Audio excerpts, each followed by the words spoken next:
Smarterfan.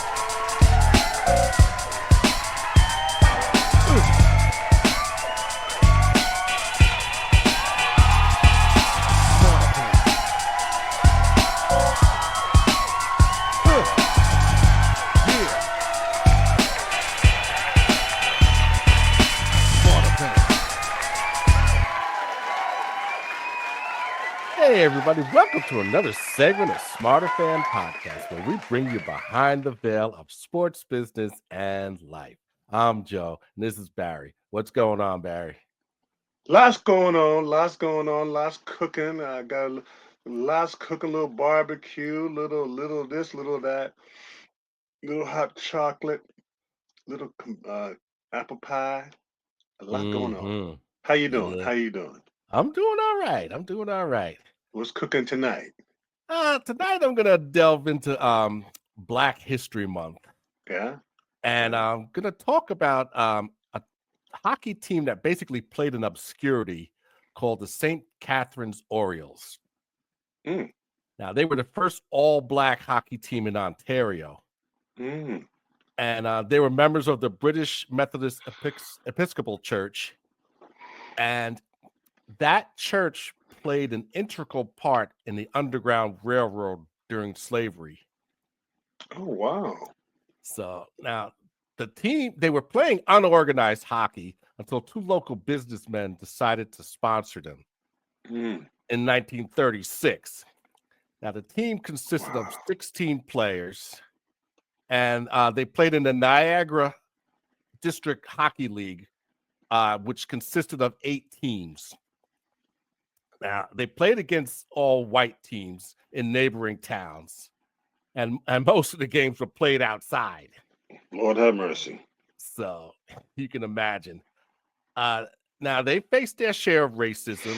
You know, some of the teams refused to play against them. They were called a circus act. They weren't considered real hockey players. And when the press did pay attention to them, they called them the Negro Puck Club. Okay. So now, Hope Nicholson, he was the captain of the Orioles. And now, Canada showed signs of forward thinking because his son, Mike, became captain of the Brock University hockey team in 1968. Mm. So, and he was inspired by Willie O'Ree. Oh, okay. Yeah. So, after several seasons, the team split up, and the only evidence of their existence is the team picture that was in the archives of the Hockey Hall of Fame. Yeah, they know the truth. Yeah, so their story and memory lives only in a few newspaper articles and bits and pieces by the family members of these hockey players. Mm. So, it's sad that they languish in obscurity, and there's not really much more information about them other than what I could find. So, and Mm-hmm. and they were not part of the Colored Hockey League. They were a separate entity. Mm. So, So as I hear that, there's something that's been circulating that we actually created hockey, yeah, yeah, right? And so even the trophy, the guy did, and I think we probably need to do some more deeper dive on that. Like the name of the NHL trophy itself and oh, how that was derived, the and Stanley Cup. yeah, Yeah. and what existed before the Stanley Cup.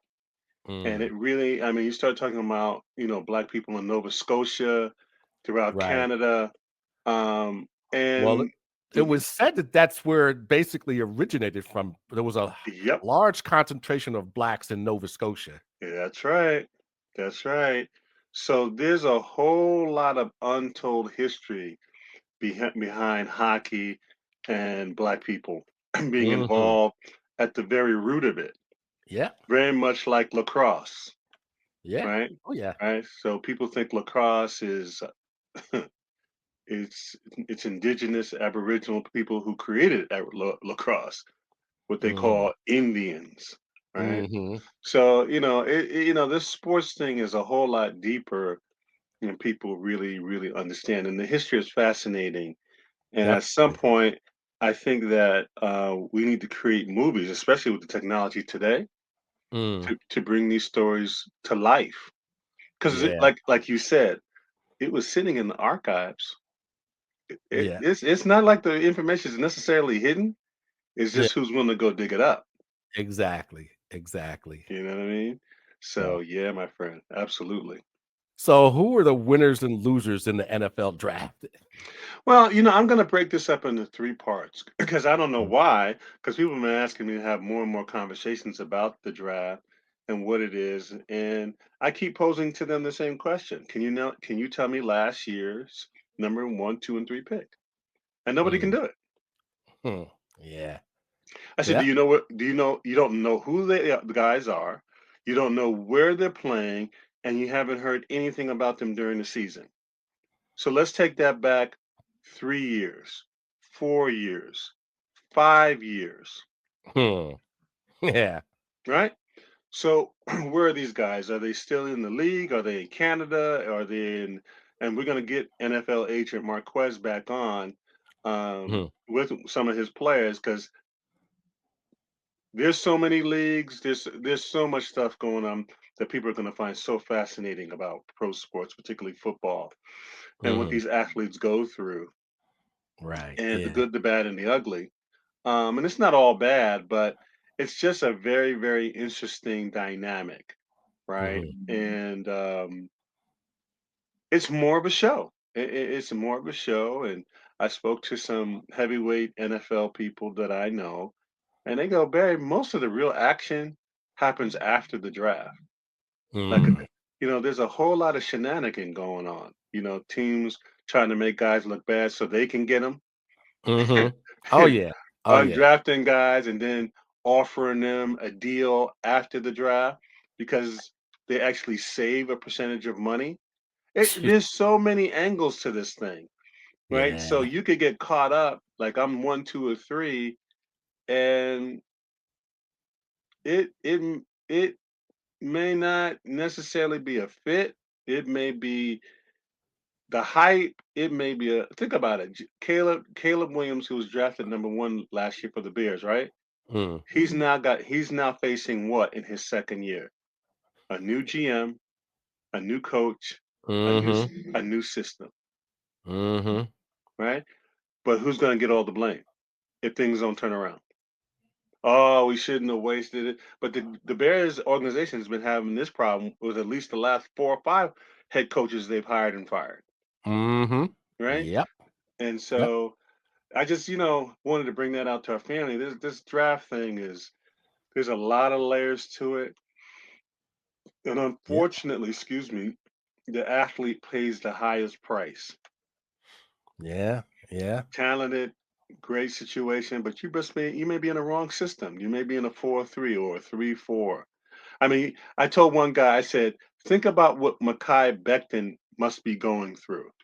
Mm. He's drafted by the Jets as number one, but he's in a bad organization. So Mm. now the whole question: did we waste the pick? Was he a waste of this, that, and the other? The Eagles pick him up. He has a great season, Super Bowl Hmm. champion. Yep. So was it a bad player or was it a bad organization? But I'll stop there, my friend, and pass it on to you. All right. We're gonna switch gears now and talk about the Knicks. Woo, the Knicks. Now they got beat by 37 at the hands of the Cavaliers. Oh, And then they lost by 13 to the Celtics. uh, Right? They're 0-7 against the Celtics, the Cavaliers, and OKC so far. yeah, they don't have enough firepower for them three. No, and each time they played, they were exposed and embarrassed. Oh, oh, You know? oh. The Uh, Cavaliers could be in the championship. All three of those teams are be in the playoffs. oh, yeah. Yeah. Yeah. And as it stands right now, the Knicks could face the Celtics in the second round. Mm-hmm. You know?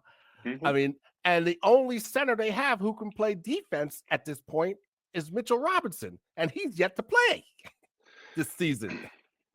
See how these So, organizations. Now you have to ask yourself, why would you break up that team that they had last year? because they basically they didn't have a bench. They ran out of players. What do they got now? Yeah, same thing, and they got less size because they having horrible mismatches with the Celtics. You know, It's so they're just too small, and they don't play any D.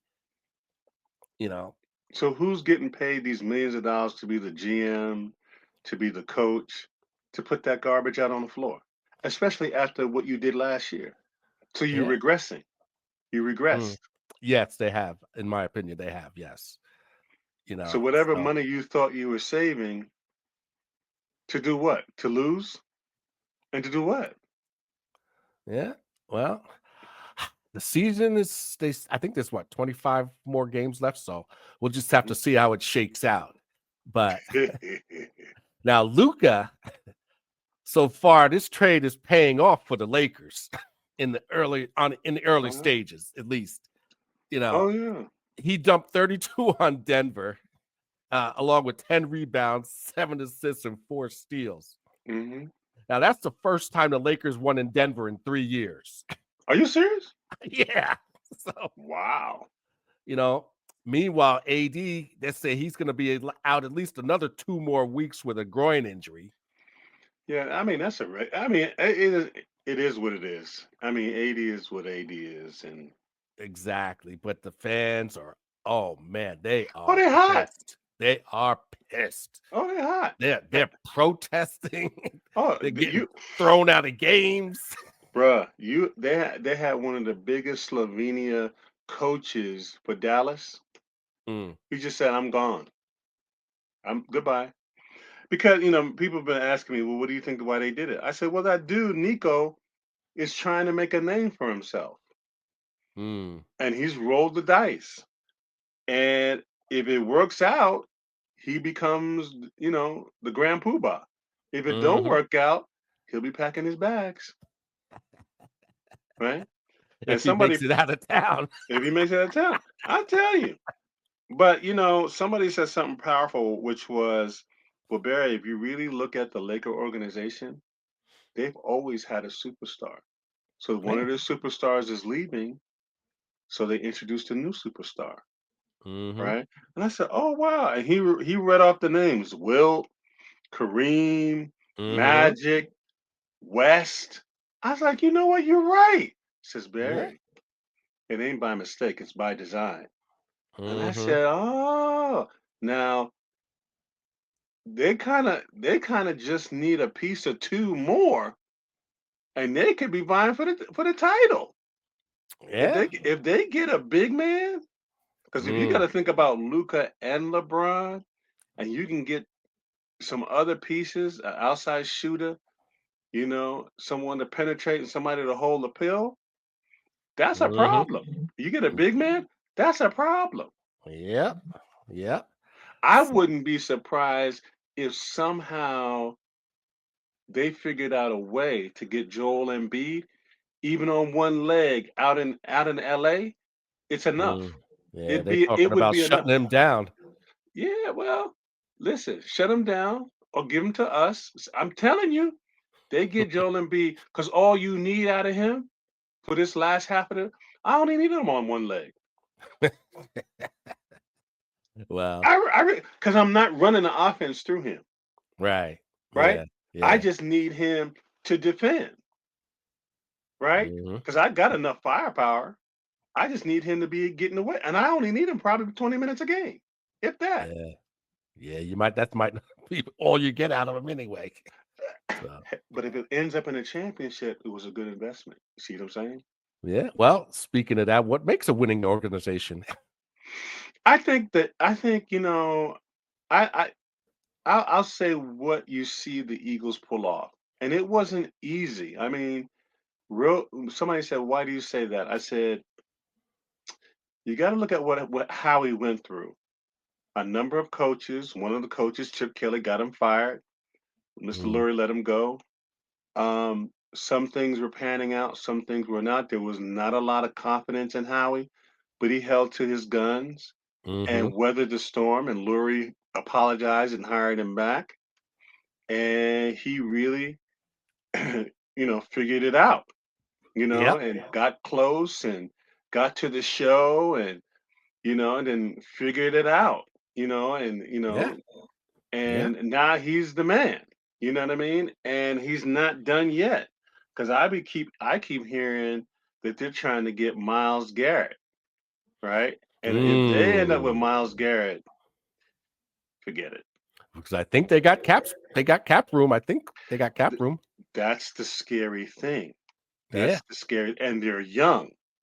Mm. So literally, we were all talking about who running it up for a three-peat. It could be Philly.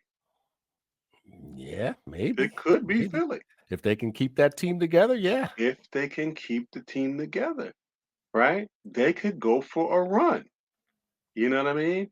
And listen, phew, man, they pull that off.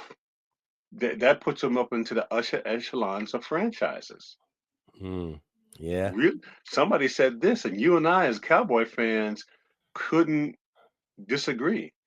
They pull that off, they become America's team, because Mm. America's team hasn't been America's team for 30 years. Nope. Nope. As far as Uncle Jed's concerned, it's America's moneymaker. Oh, for sure. Oh, for sure. But it ain't America's team. Nope. So, you know, but anyway. So, Uh now the WNBA. Now a former NBA player, Michael Carter Williams, he's part of a group that's looking to bring a team to Boston. what kind of team? And WNBA team. Oh, WNBA. Yeah, yeah. They He's don't have looking. a team? No, no. That don't make The closest team they have is the Connecticut Sun. that don't make no sense. How you gonna have the Celtics and not have a female Celtics team? Well, this is the thing. He saw how when the Sun played at TD Garden, they sold out last year. Hmm. So that's why he got the notion that they should try to bring a team to Boston. Absolutely. Now the expansion window has closed, for applications for that. So he's thinking, they got to either try to buy a team that's looking to relocate, Yeah, yeah. you know, that's the way they're trying to go.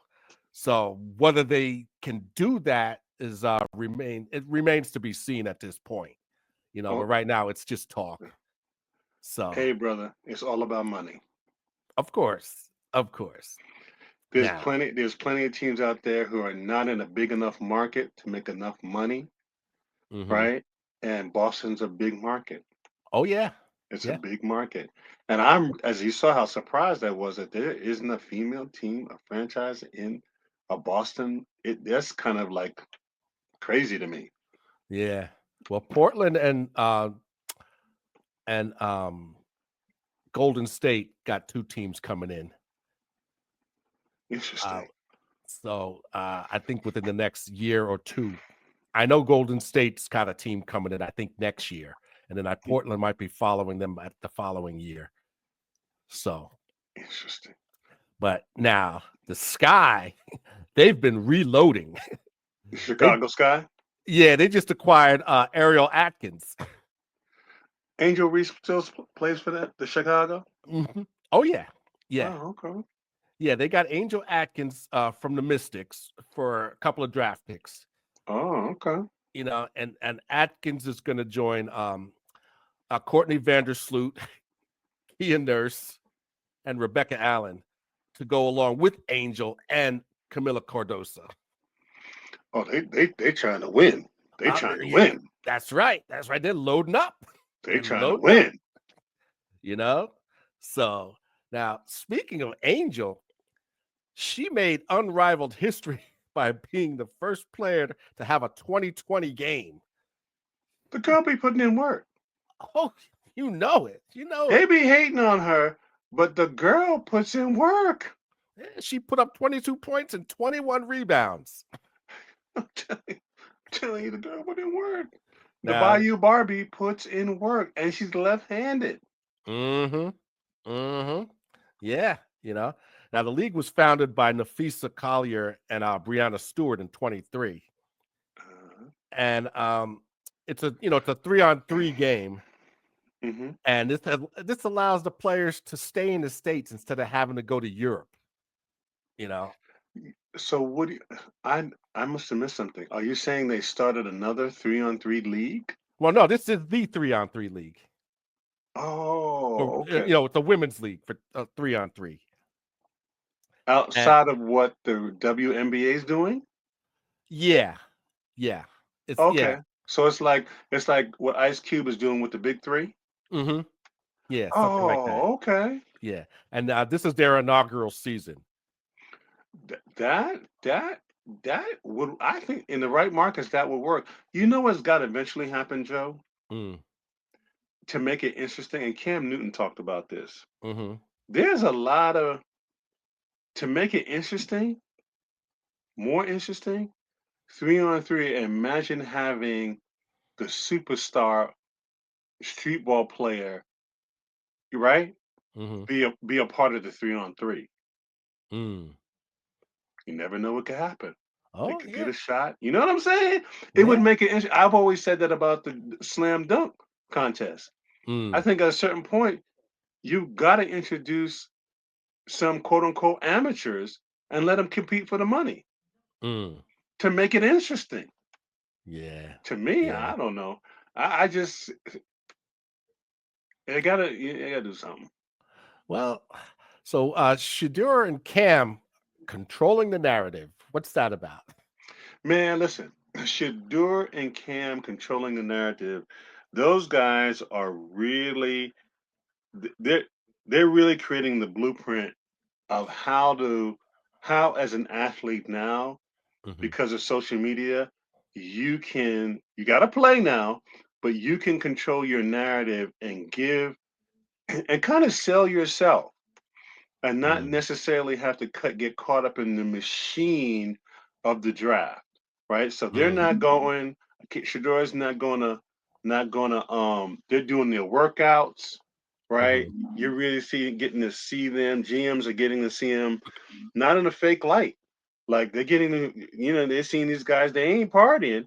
They out there working. They out there Mm. competing, Yeah. right? They're out there getting coached.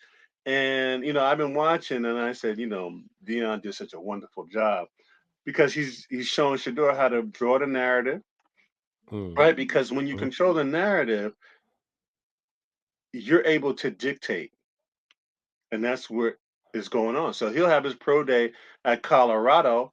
He's going to the combine, but he ain't going to throw. He ain't going Mm. to do the workout. No, that's why I got tape. Now, if you want to see me come work out, y'all can come up to Colorado because then you're going to really find out. He'll find out who's really serious about potentially drafting him. You see how they're Mm. playing the game? They're playing the game like pros. And so they're really setting the blueprint. Hey, we're not out here partying. We're out here throwing. We're catching. We're competing. And so that is driving up their draft stock and how much money these teams are going to have to pay. Well, we'll have to check that out next week. Yes, sir. Yes, sir. So it's some interesting things going on with this social media, my friend. Mm-hmm. Interesting things going on, and if we learn how to use the tool right, you can make yourself a nice piece of change. That's right. That's right. So, as we always say on Smarterfan podcast, Stay in the game. stay in the game and see you next week. Be All well. right. Good night. Smarterfan.